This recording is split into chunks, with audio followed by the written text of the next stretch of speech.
Wassalam ala sayyidina Rasulillah Muhammad ibn Abdillah wa ala alihi wa sahbihi wa man tabi'ahu wa nasarahu wa la hawla wa la quwwata illa billahil aliyyil azim.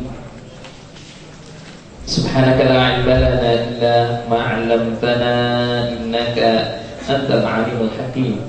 Hasbunallahu wa ni'mal maula wa ni'man nasir wa la quwwata illa billahil aliyyil azim. Fadilatul ma'ali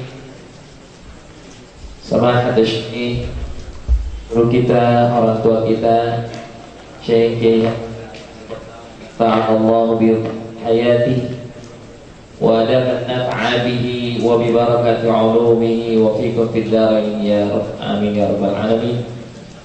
Segenap para asatidzah jamaah taqarrub yang dirahmati Allah Subhanahu wa taala. Alhamdulillah, di malam yang penuh keberkahan ini kita kembali dipertemukan Allah Subhanahu dalam satu majelis yang mulia.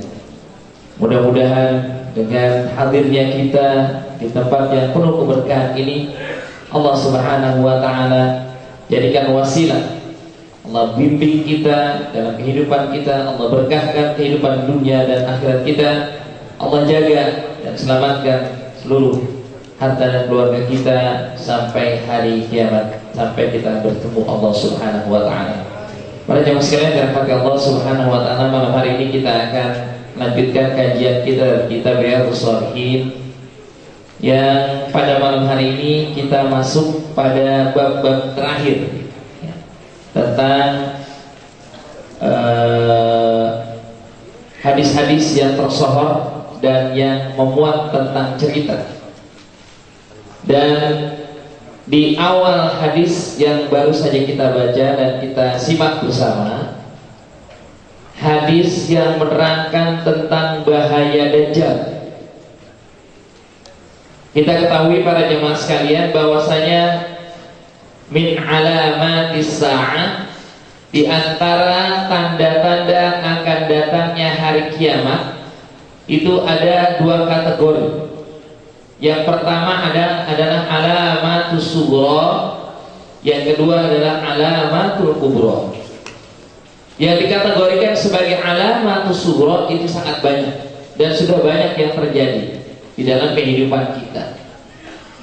Ya, terjadinya banyak pembunuhan, kemudian semakin banyaknya orang bodoh yang dijadikan pemimpin, kemudian juga semakin banyaknya para khutbah wa qalilul fuqaha, semakin sedikitnya orang yang paham tentang agama, tapi yang banyak itu adalah para penceramah, tukang ngedobos.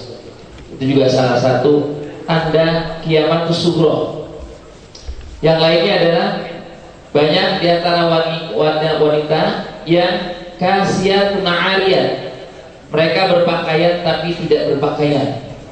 Ya, kita paham tentunya banyak sekali di saat dalam kehidupan kita, dalam keseharian kita saat ini, banyak wanita-wanita yang punya ciri seperti itu.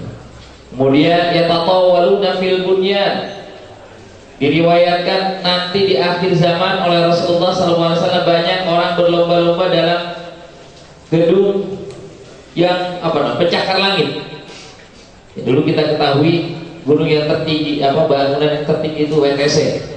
Kemudian dibangun lagi di Malaysia, ada namanya Menara Petronas. Kemudian dibangun lagi sekarang di Dubai, yang saat ini masih tertinggi, 828 meter tingginya. Sekarang sedang dirintis lagi yang akan dibangun di Jeddah. Padahal kata Rasulullah SAW, mereka dahulunya adalah orang-orang yang hanya tinggal di tenda-tenda, yang hidupnya juga sangat sulit. Tapi digambarkan di akhir zaman mereka akan berbangga-bangga dalam hidup yang penuh dengan kemewahan. Ternyata semua itu sudah nampak pada jemaah sekalian. Wa yushrabul khamr, termasuk juga banyak orang yang akan meminum khamr. Itu juga tanda alamat besar, dan masih banyak lagi. Adapun alamatul kubra tanda-tanda yang besar, salah satunya adalah turunnya Dajjal, keluarnya Dajjal, yang kemudian disambung dengan turunnya Nabi Isa alaihissalam dari langit ke atas muka bumi ini.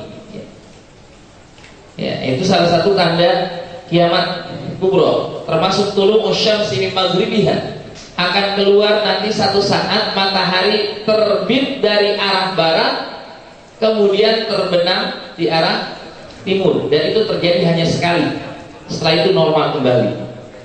Wa khurujud dabbah, akan keluar nanti satu binatang yang cukup besar. Ini riwayat dan hadisnya hadis sahih semua. Menurut riwayat, menurut bagian para ulama, keluarnya itu nanti di kota Mekah Al-Mukarramah, di mana binatang ini nanti akan diizinkan oleh Allah bisa berbicara, bisa mengklaim bahwasanya kamu adalah orang mukmin, kamu kafir, kamu mukmin, kamu kafir. Nah, tapi di saat itu keluar, ketika matahari sudah terbit dari arah timur, terbit dari arah barat, terbenam di arah timur, maka semua orang di saat itu ingin kembali kepada Islam, tapi sudah tertolak karena sudah mukmin, baru taubah. Nah, di saat-saat seperti ini, termasuk juga ketika turunnya Dajjal, ini sudah dekat akhir-akhir kiamat. Nah, makanya para jemaah sekalian, kalau kita lihat di sini ada beberapa tanda-tanda. Yang pertama, Rasulullah menggambarkan Dajjal itu seorang pemuda berambut keriting. Tapi bukan kemudian kalau kita punya teman rambutnya keriting kita bilang Dajjal, jangan. Ini salah satu, rambutnya keriting. Yang kedua, matanya agak menonjol seperti buah anggur, jadi agak menonjol dan warnanya putih, jadi tidak ada hitamnya. Jadi matanya hanya sebelah kanan yang lihat, sebelah kiri itu seperti itu, jadi buta. Butanya tidak buta tapi menonjol. Kemudian kebiasaan si Dajjal ini adalah membuat onar di mana-mana. Wa yakhruju min baini Syam wal Iraq, dan dia akan keluar di antara kota negeri Syam itu Syria sekarang, Damaskus, wal Iraq, dan Irak. Nah, kenapa sekarang kita lihat lagi rame ini kasus yang sedang rame-ramenya, sedang hot-hotnya itu berita tentang munculnya kelompok ISIS. Ini sebetulnya adalah upaya Yahudi yang ingin mempercepat keluarnya Dajjal. Jadi Yahudi ini mengerti betul tentang apa yang akan diberitakan dalam hadis ini, khususnya dan beberapa hadis kemudian, tentang fenomena Dajjal yang akan datang. Karena dia akan yakhruju min baini Syam wal Iraq, dia akan min bain hullatil Syam wal Iraq, di sini katakan innahu kharijun hullatan bainal Syam wal Iraq. Dia akan keluar dari antara itu. Dan sekarang ini memang sedang dibentuk negara ISIS, itu Islamic State of Iraq and Syria. Artinya negara yang akan mereka bangun di situ. Ini semua siapa yang menimbulkan? Yahudi. Apa alasan mereka membuat negara ini? Agar supaya tidak terjadi pembunuhan besar-besaran terhadap orang-orang Yahudi. Mungkin pernah saya sampaikan sebelumnya, bisa tegaskan kembali kepada jemaah sekalian. Karena menurut keyakinan yang mereka baca dari Al-Quran maupun hadis-hadis yang sahih, bahwa akan terjadi la taqumus sa'ah hatta yuqatilul muslimun al-yahud. Ini salah satu tanda alamatus sughra, artinya lebih awal ketimbang keluarnya Dajjal. La taqumus sa'ah hatta yuqatilul muslimun al-yahud. Tidak akan terjadi hari kiamat sampai satu saat kaum muslimin akan membunuh habis-habisan orang Yahudi. Di mana terjadinya? Di Palestina. Fayahtabi'una wara'al hajar wasyajar, sampai-sampai mereka itu akan bersembunyi di belakang pepohonan dan bebatuan. Fayaqul al-hajar wasyajar. Namun apa yang terjadi? Dengan seizin Allah, pepohonan dan bebatuan itu akan berbicara. Ya Abdullah, ya Muslim, ya Abdullah, hadza Yahudi khalbi fata'al faqtul. Wahai Muslim, wahai hamba Allah, di belakangku ada Yahudi, maka kemarilah bunuhlah dia. Illal gharqad, kecuali pohon gharqad, fa innahu min syajaril yahud, karena dia adalah pohon yang bakal ditanam oleh orang-orang, dan sekarang sudah mereka tanam di sepanjang tembok kota Quds, kota Aqsa, mereka sudah tanam ya, pohonannya sudah hampir sekitar seperti ini tingginya, sekitar 2-3 meter. Saya sempat memoto itu. Jadi inilah yang mereka upayakan, bagaimana jangan sampai terjadi. Sebetulnya ketika Rasulullah mengisyaratkan ini, berarti Rasulullah ngasih tahu nanti kalau seandainya ada pohon dorpot, bunuh, hancurin aja di situ, karena di belakang itu pasti ada Yahudi juga. Karena mereka akan bersembunyi di situ, para jamaah sekalian. Nah, ini menggambarkan para ulama sebenarnya mengatakan bahwasanya kemampuan Allah berikan kesempatan pohonan atau batuan untuk bicara. Ada yang mengartikan, ada yang memahami ini adalah majaz. Artinya saking tidak ada tempat bagi mereka untuk bersembunyi. Kenapa? Karena sekarang sudah bisa kita lihat para jamaah sekalian, semua negara mengecam agresi Israel terhadap kota Gaza dan kaum muslimin. Dan yang lebih menakutkan bagi mereka adalah ketika bersatunya antara Harakatul Fatah dan Harakatul Hamas.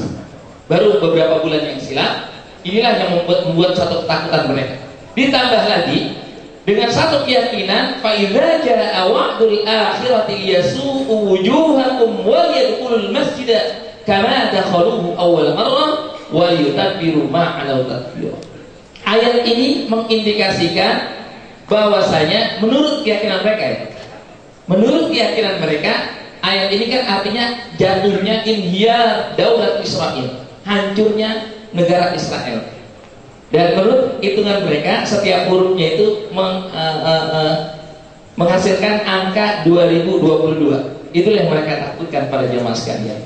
Sehingga bagaimana mereka mempercepat jangan sampai terjadi ini, mengharapkan Dajjal datang terlebih dahulu, karena Dajjal itu bagi mereka adalah merupakan pemimpin mereka yang akan membuat keonaran di mana-mana. Jemaah sekalian dirahmati Allah Subhanahu wa taala. Kemudian dalam hadis ini juga digambarkan tentang berapa lama si Dajjal ini akan memimpin. Di situ dikatakan mana tadi? Al-manuftuhu ya Rasulullah. Ya Rasulullah, manuftuhu, berapa lama dia akan tinggal fil ard, di atas muka bumi? Qala arba'una yawman. Dia akan memimpin si Dajjal ini sambil membuat keonaran di mana-mana selama 40 hari. Dengan catatan, kata Rasulullah, 1 hari ketika dia memimpin itu kasar, yaumun kasar. 1 hari pertama itu panjangnya selama 1 tahun. Kok bisa gitu? Itulah Allah sudah kehendaki. Jadi matahari itu akan lama. Wa yaumun kasyahr. Kemudian hari yang kedua itu seperti 1 bulan lama. Wa yaumun kajum'ah. Dan kemudian hari yang ketiga seperti 1 minggu lama. Wa baqil ayyam, kemudian hari yang selanjutnya sampai 40 hari itu seperti hari-hari kita biasa. Tapi kalau sahabat tanya, bagaimana kalau yang 1 hari itu seperti 1 tahun?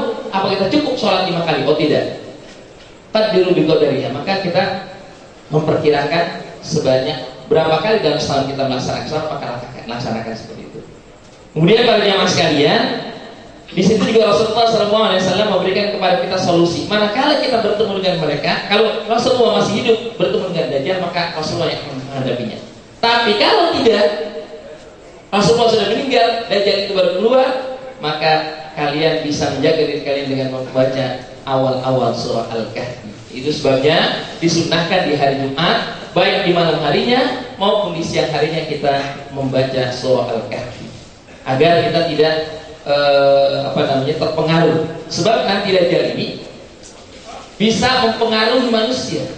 Bagaimana tidak para jamaah sekalian? Dia apabila mengatakan, wahai langit, hujan, dia akan turun hujan. Tapi ini bukan mukjizat, ini adalah istidraj yang Allah berikan kepada orang yang kafir. Makanya jangan heran para jamaah kalau ada orang kafir tapi dia punya kalimat, itu ada istidraj, bukan maunah, bukan karomah, bukan lagi mukjizat. Itulah yang Allah akan berikan kepada Dajjal. Kemudian dia nanti satu saat akan bertemu dengan seorang pemuda, maka pemuda itu kemudian dipenggal, kemudian dibelah menjadi dua, dipisahkan bagian tubuhnya. Kemudian dengan dia katakan kembalilah, maka kembali lagi bagian ini. Sebagaimana yang pernah dipraktekkan oleh Nabi Isa alaihissalam ketika memperlihatkan mencacat burung, kemudian burung itu dipanggil Nabi Ibrahim, Nabi Isa, Ibrahim. Ya. Kemudian dikembalikan Nabi Isa alaihissalam. Maka seakan-akan mirip antara istidraj dengan mukjizat. Tapi yang membedakan adalah kalau istidraj itu akan muncul dari orang-orang yang kufur dan bahkan dia mengatakan dirinya sebagai Tuhan. Nah, dan ini akan terus terjadi. Kalau dahulu pernah ada yang namanya Fir'aun, terus di zaman nabi-nabi sebelumnya seterusnya diikuti dengan orang-orang yang punya keanehan-keanehan seperti itu, nanti ditutup dengan Dajjal. Namun Dajjal ketika di saat dia akan menyiksa kembali orang tersebut, datanglah Nabi Isa alaihissalam. Jadi datangnya itu Nabi Isa, turunnya kembali di saat Dajjal berkuasa dan habis masanya. Di mana dia turun? Fi manaratil bayda, di tempat yang namanya menara putih. Posisinya ada di mana? Di kota Damaskus. Itu sebabnya kenapa sekarang Damaskus diporak-porandakan agar dengan tujuan biar supaya Nabi Isa nanti nggak tahu di mana turunnya. Dengan harapan nih oleh orang Israel hancurkan Manaratul Bayda biar supaya Nabi Isa ketika turun dia bingung di mana Manaratul Bayda. Luar biasa. Inilah keyakinan orang Israel, orang Yahudi, segitu hebatnya para jemaah sekalian. Namun kita sebagai umat Islam kadang-kadang tidak ngeh.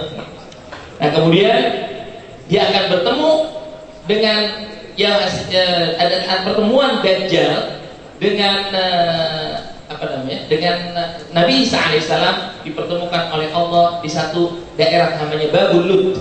Babul Lud ini sekarang posisinya diperkirakan di Tel Aviv. Di Tel Aviv, jadi 40 kilo dari kota Aqsa. Diperkirakan dan dia akan terbunuh di situ. Nah, maka pada saat itulah yang akan menggantikan kepemimpinan, kekhalifahan adalah Nabi Isa alaihissalam. Ketika beliau memimpin, maka negeri itu semua menjadi barokah. Tadi digambarkan satu sapi atau satu unta bisa untuk mencukupi 1 tahun. Saking apa? Saking unta itu benar-benar sehat. Karena saat itu ketika beliau memimpin, maka bumi menjadi subur yang luar biasa. Di saat itu pula Allah turunkan yang namanya Ya'juj wa Ma'juj. Di mana di Bukit Tur Sina. Yang mana Ya'juj wa Ma'juj ini juga merupakan sebuah fitnah yang sangat besar, di mana adalah kaum yang sangat ganas. Bahkan tadi digambarkan kepala orang itu lebih murah dari ikan teri ya istilahnya kalau bahasa kita.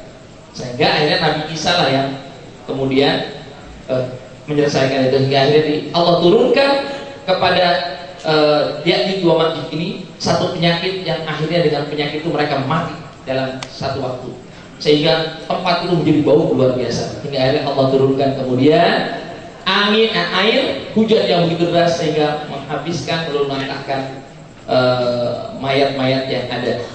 Dan saat itulah umat Islam hidup dalam ketenangan, hidup dalam kebahagiaan. Pada saat mereka mengalami kebahagiaan, kemudian Allah turunkan, Allah tiupkan angin yang adem, yang dingin. Dengan tiupan angin itu kemudian semua manusia yang di dalam hatinya ada keimanan akan meninggal. Wabaqiya, dan tersisa di saat itu adalah syirarun nas, manusia-manusia yang jahat, manusia-manusia yang tidak pernah ada dalam hatinya kecuali bagaimana dia memikirkan dirinya. Maka inilah para jamaah sekalian. Jadi apa yang akan terjadi masa depan Rasulullah sudah gambarkan sampai akan kedatangan hari kiamat. Kalau sudah yang ada di atas muka bumi ini orang-orang yang jahat, maka terjadilah tadi apa yang terjadi? Matahari akan terbit dari arah barat, kemudian terbenam di arah timur. Hanya sehari terjadi, kemudian akan normal kembali. Di saat itulah manusia berlomba-lomba untuk beriman kembali pada Allah, tapi sudah tertutup. Termasuk di antara mereka berlomba untuk berinfak hartanya, mengeluarkan hartanya, tapi di saat itu tidak ada orang yang mau menerima, karena di saat itu semua orang sudah kaya pada jamaah sekalian. Inilah gambaran bagaimana nanti apa yang akan terjadi. Ternyata Rasulullah sudah memberikan kabar sedemikian rupa, tinggal kita yang ada di majelis zikir ini Assalamualaikum khususnya bagaimana kita terus mendekatkan diri kita kepada Allah, paling tidak kita menjadi kafilah-kafilah Rasulullah SAW, dan kita ketika kembali ke hadapan Allah kita dikumpulkan bersama Allah, bersama para nabi, wasyuhada, wassalihin, wa hasuna ulaika rafiqa. Demikian para jemaah sekalian, kita akan sambung oleh satu yang lainnya. Usikum wa iyyakum bittaqwallah. Assalamualaikum warahmatullahi wabarakatuh.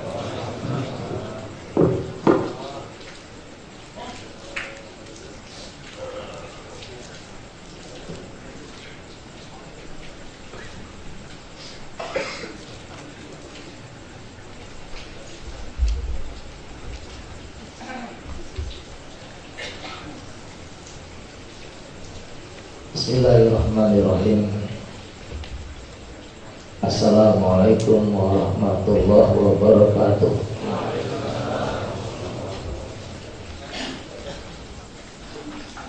Alhamdulillahilladzi faddala bani Adam bil ilmi wal amal ala jami'il khalqi wal alam. Wassalatu wassalamu ala sayyidina Muhammadin khairil anam wa ala alihi wa sahbihi ya nabiil ulumi wal hikam. Qala subhanaka la ilma lana illa ma 'allamtana innaka antal alimul hakim. Hasbunallahu wa ni'mal wakil, ni'mal maula wa ni'man nasir. Wala haula wala quwata illa billahil aliyil azim. Yang sama kita hormati, kita muliakan orang tua kita bersama, Abu Yahuddin Mursyiduna Syekh Haji Sa'adi mata'anallah bituli hayatih, dari ibu dan segenap keluarga besarnya, segenap tim advisor, asatid dan seluruh jajaran pengurus hadis dan seluruh jamaah nadur yang dimuliakan oleh Allah Subhanahu wa taala. Alhamdulillah wa syukru ala ni'amillah. Pada kesempatan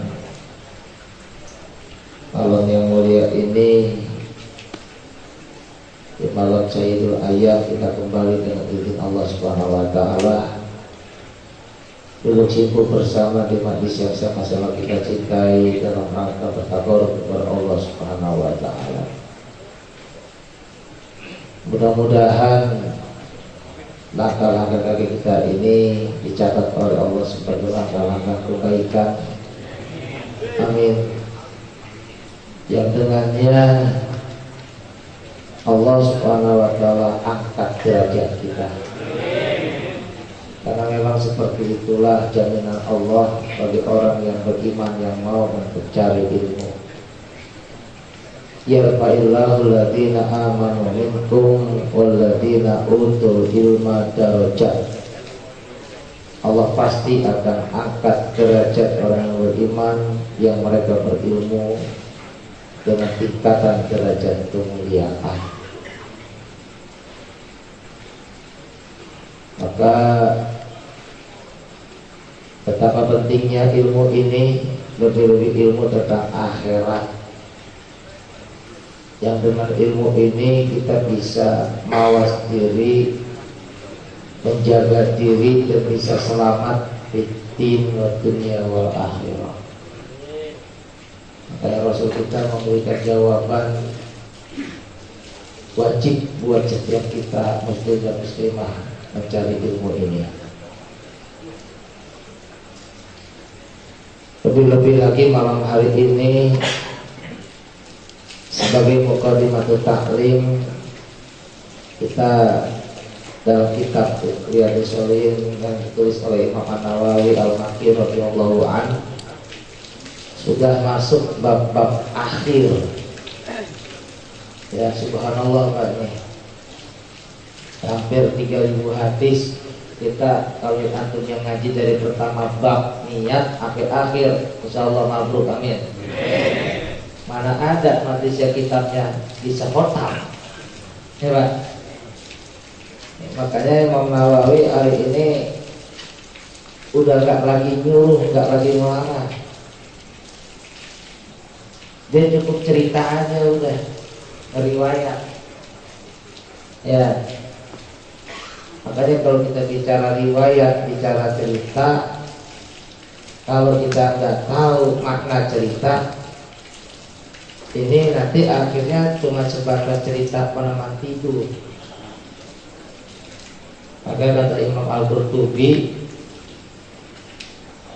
kisah tentang Dajjal ini sifatnya berita, tapi maknanya amal.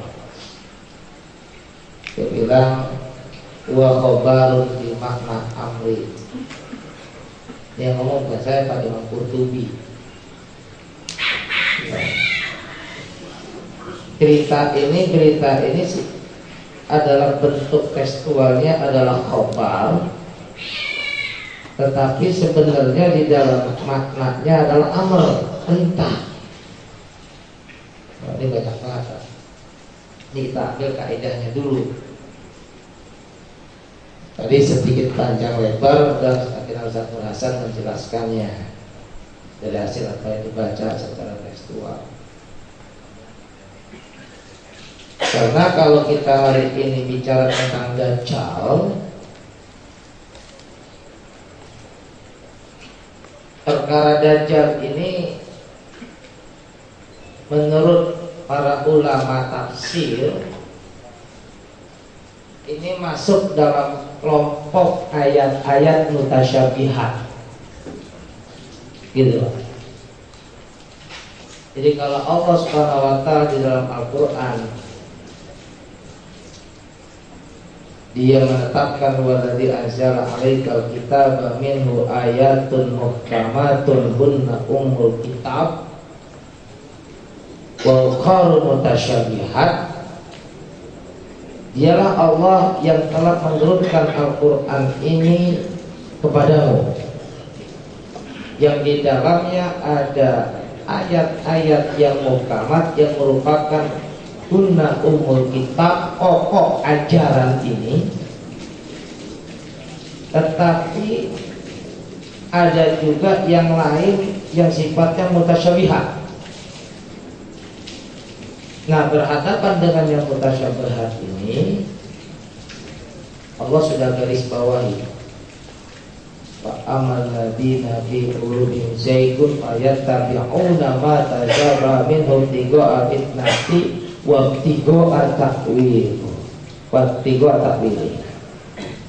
Nanti orang-orang yang hatinya memiliki kecenderungan kepada kesesatan, mereka akan cenderung kepada yang tersamar ini dan berupaya mencari-cari takwilnya. Kata Allah, wa ma ya'lamu ta'wilahu illallah. Tidak ada yang mengetahui takwilnya ini kecuali Allah. Warasikhuna fil ilmi yaquluna amanna bihi kullun min indi rabbina. Namun orang-orang yang rasih dengan ilmu, yaqulu, mereka dengan yakin akan berkata amanna bihi, kami akan beriman dengan Al-Quran ini. Kullun minal muhkamat kullun minal mutasyabihat. Semua ayat-ayat yang sifatnya muhkamat ataupun yang mutasyabihat ini semuanya indi rabbina, dari Tuhan kami. Wa ma yadhakkaru illa ulul albab. Dan tidak ada yang bisa mengambil pelajaran kecuali orang-orang yang mendapatkan kecerdasan hati. Mudah-mudahan kita semuanya. Yang nanti orang-orang ini ketika telah mendapatkan kecerdasan hati dan dia bisa menangkap petunjuk yang ada di dalam ayat-ayat muhkamat ataupun mutasyabihat, dengan petunjuk ini dia bisa mengetahui bayyinat, ya, keterangan minal huda wal furqan, Sehingga dengan Furqan ini dia bisa membedakan antara bainal haqqi wal batil, al-halal wal haram, dan menjauhkan dari dirinya dari mutasyabih, dari yang perkara-perkara syubhat wal makruhat. Mereka akan berkata, alladzina yaquluna rabbana la tuzigh qulubana ba'da idh hadaitana wa hab lana min ladunka rahmah innaka antal wahhab. Keduanya mereka berkata rabbana. Situ ada alladzina yaquluna yang ada.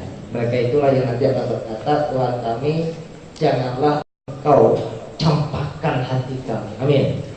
Setelah hidayah ini telah Kau berikan kepada kami, tetaplah Engkau anugerahkan kami dengan rahmat-Mu, karena Engkau yang maha memberikan rahmat itu.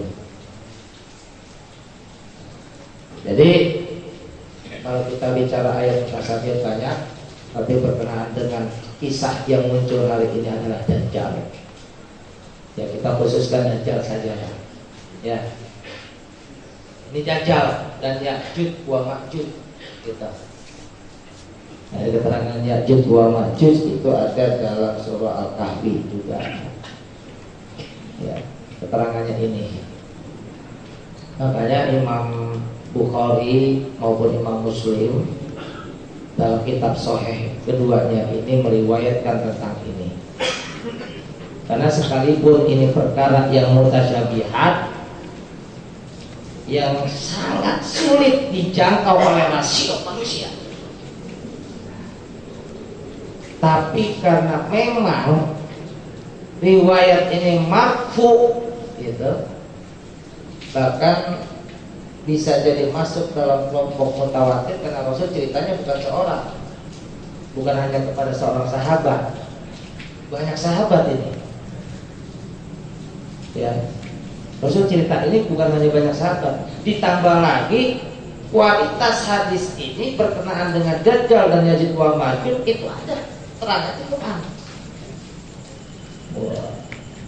Makanya hadis ini muttafaqun alaih, gitu ya. Kualitasnya jangan ditanya dah. Kalau bicara sahih, ini udah sahih banget. Jangan pakai ragu-ragu lagi.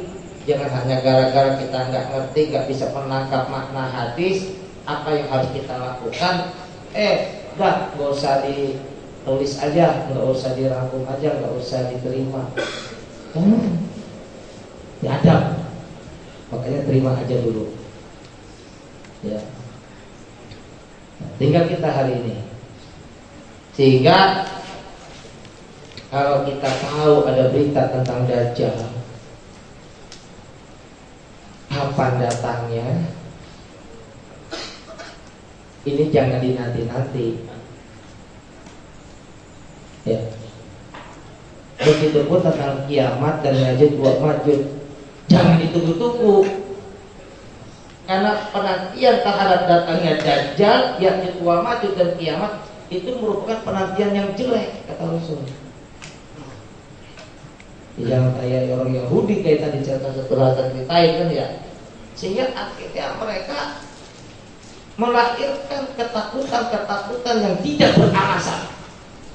Yang semua alasan ini dinisbahkan terhadap kitab yang diturunkan oleh Allah. Padahal bisa saja menurut para ulama zahir hadisnya seperti ini, makna hadisnya belum tentu kesono gitu. Iya kan? Makanya sekarang orang Islam juga sudah mulai banyak terjebak nih. Iya kan? Sehingga akhirnya kita lagi sibuk, orang lagi ribut bicara tentang Dajjal. Sehingga dengan konsep Dajjal ini berbagai macam interpretasi. Ya kan? Sibuk dah. Itu hak mereka.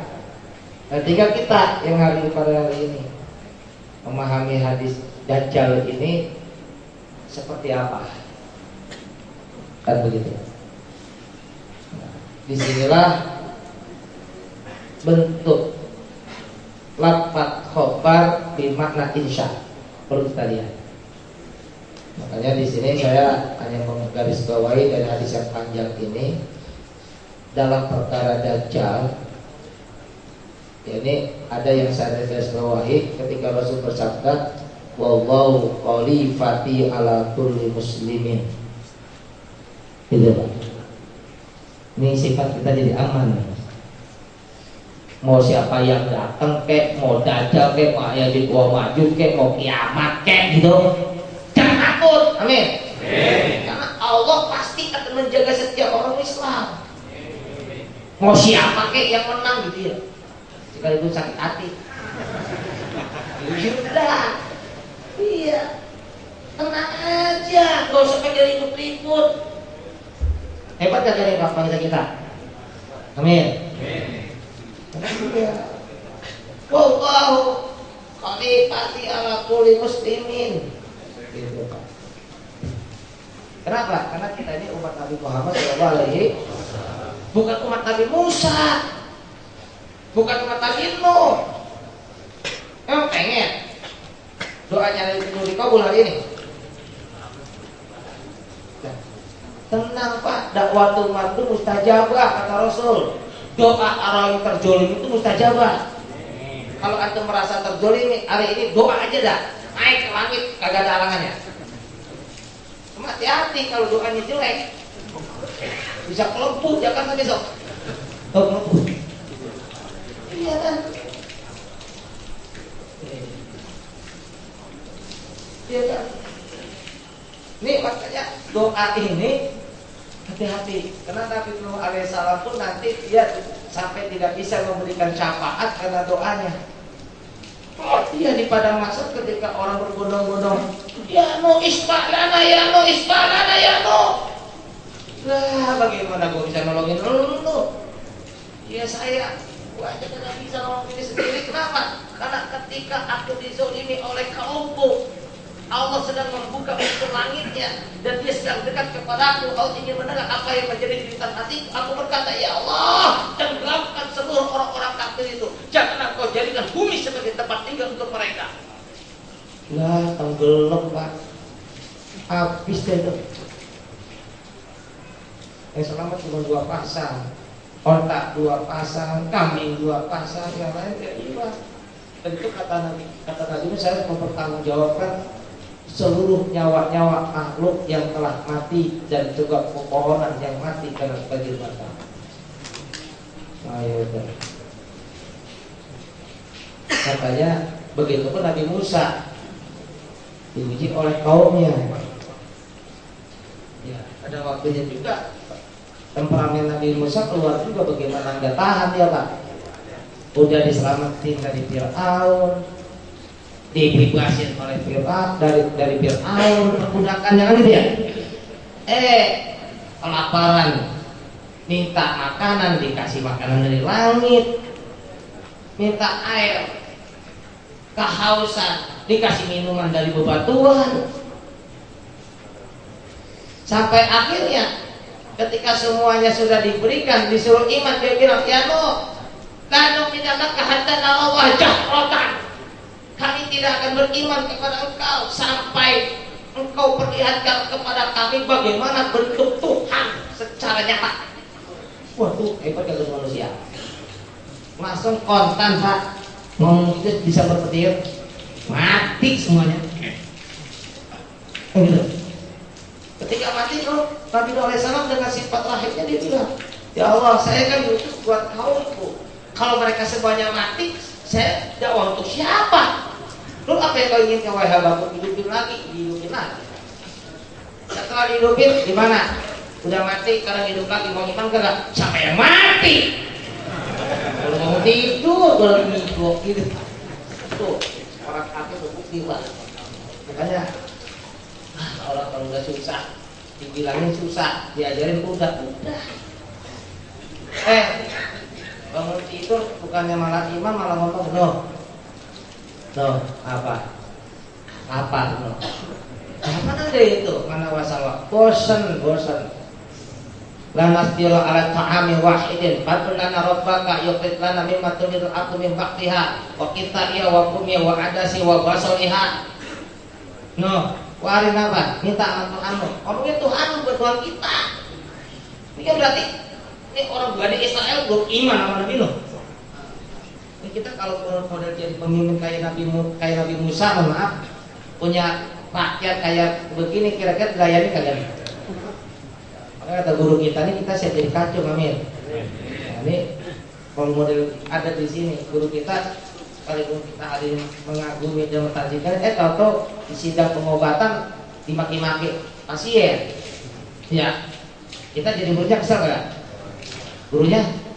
Kagak. Iya kan? Nah ini Nabi Musa begitu. Ya no, ganti apa? Jangan yang begitu mulu. Kalau bisa timbak lihat, kek, wortel kek, timun kek, kacang-kacangan, ada siapa? Wabaso lihat. Kata Nabi, atas tadi Nabi Wakoyil, lu mau gantiin yang lebih baik dengan yang lebih jelek. Kalau yang begitu, ihbitu Misra. Tuh, datang ke daerah itu Misra, tafsir ayat Palestina. Nah, ini riwayatnya Pak. Makanya Palestina itu merupakan tanah gugatan dari sejak zaman dulu. Ya, itu datangnya orang Yahudi, datangnya Bani Israel ke Palestina dari sini nih awalnya nih. Ihbitu Misra, fa inna lakum mas'abtum. Wa duribat alaihim dhillatu wal maskana. Wa ba'u bi ghadabin min Allah. Tetap aja Pak, kagak mau datang. No, gagah. Di sana banyak orang yang hebat-hebat. Kalau bisa mah lu aja dia melawan, aku di sini aja. Ya. Gitu. Tuh Indonesia akhirnya dikuasai daerah tersebut, mereka datang disuruh sholat hari Sabtu kagak sholat, malah nyari ikan. Iya kan? Sholat hari Jumat nyari malah ngejalan. Nabi Nuh gregetan juga nih orang. Dah, bunuh kilo datar konsen itu jadi monyet aja dah.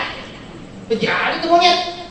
Waja'alna nakala lima baina yadayhi wa ma khalfahu wa izzatan lil muttaqin. Nah, dipuji Pak.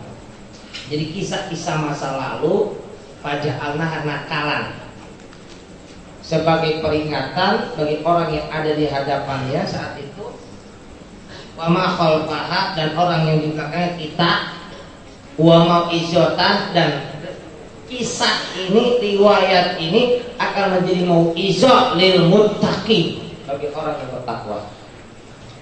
Makanya kalau kita hari ini bicara Dajjal, ini Dajjal dari nakal atau mau'izah. Nah, gitu Pak. Nakalan itu, ya nakalan itu ada peringatan atau nasihat. Makanya hari ini cukuplah kisah Dajjal kita dengar, peringatan dan nasihat dari mursyid kita. Amin. Itulah yang lebih hak, yang mudah-mudahan kupasan Dajjal lebih bisa kita pahami lebih baik lagi. Itu saja yang bisa kami sampaikan. Berlebih mohon maaf, para jamaah kita berdiri semuanya. Ya.